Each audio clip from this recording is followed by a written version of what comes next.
Hi there, and welcome to this day in history for June 7th. June 7th is the 158th day of the year in the Gregorian calendar, 159th in leap years, with 207 days remaining to the end of the year. Today's word is Socratic method. Socratic method is a noun. It's a teaching method, which instead of giving the answer, the teacher guides students to it by asking them a series of questions. It's a pretty effective way of teaching, actually. It's named after the Greek philosopher Socrates, who lived from about 470 to 399 BC. He employed this method in his teaching. Earliest documented use of the term Socratic method was 1741. Incidentally, Socrates' wife, Xanthippe, has also given us an eponym, and we'll look at that one tomorrow. And with that, we're going to start in the year 1654, when Louis XIV was crowned King of France on June 7th. This is the birthday of Dr. James Simpson, born June 7th, 1811. He was the first physician to demonstrate the anesthetic properties of chloroform on humans and helped popularize the drug's use in medicine.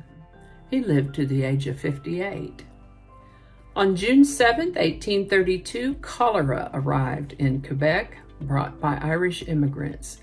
It killed about 6,000 people in Lower Canada. Cholera is an infection of the small intestine by some strains of the bacterium Vibrio cholerae. Symptoms may range from none to mild to severe. The classic symptom is large amounts of watery diarrhea that lasts a few days. Vomiting and muscle cramps may also occur. The diarrhea can be so severe that it leads within hours to severe dehydration and electrolyte imbalance, which I think may be what causes the muscle spasms. This may result in sunken eyes, cold skin, decreased skin elasticity, and wrinkling of the hands and feet.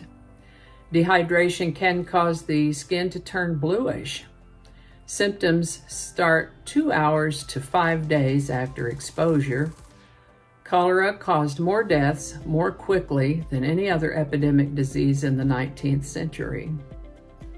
The medical community now believes cholera to be exclusively a human disease transmitted through warm, fecal-contaminated river waters and contaminated foods.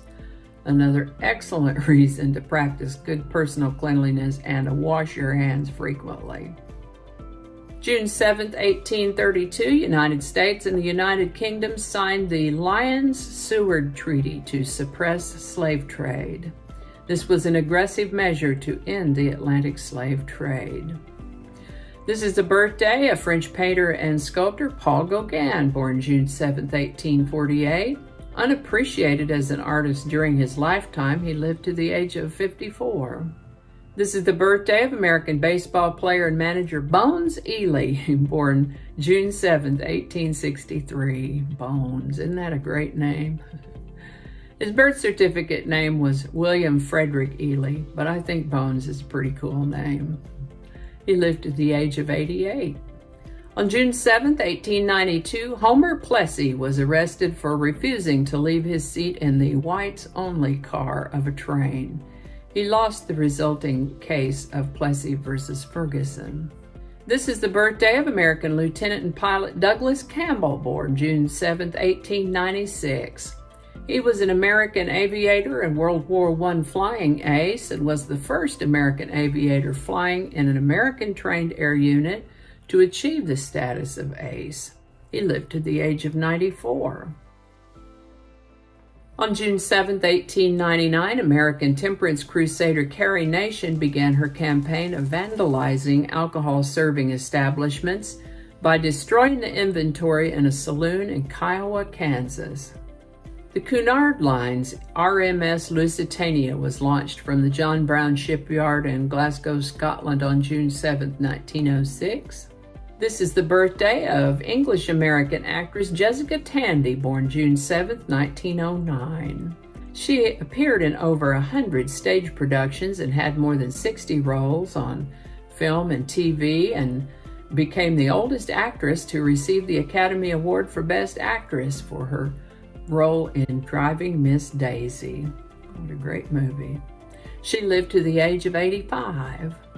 Oh my goodness, this is the birthday of American singer, actor, and producer Dean Martin, born June 7th, 1917.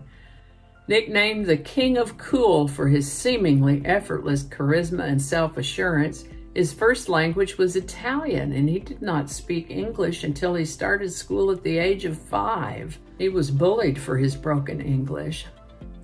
He had some interesting jobs before he came to show business, and his show business career really took off when he teamed up with Jerry Lewis, Martin and Lewis. He couldn't read music, but he recorded more than 100 albums and 600 songs. It's said that Elvis Presley was a fan of Dean Martin and patterned his performance of Love Me Tender after Martin's style. That makes sense. There's a lot more to tell about him, but we still have other news to tell, so I'll wrap this up by saying that Dean Martin lived to the age of 78. The Douglas DC-4E made its first test flight on June 7, 1938. Imperial Japanese soldiers began occupying the American islands of Attu and Kiska in the Aleutian Islands of Alaska on June 7, 1942. On June 7, 1946, the United Kingdom's BBC returned to broadcasting its television service, which had been off the air for 7 years because of the Second World War. This is the birthday of American businessman Jim Walton, born June 7, 1948.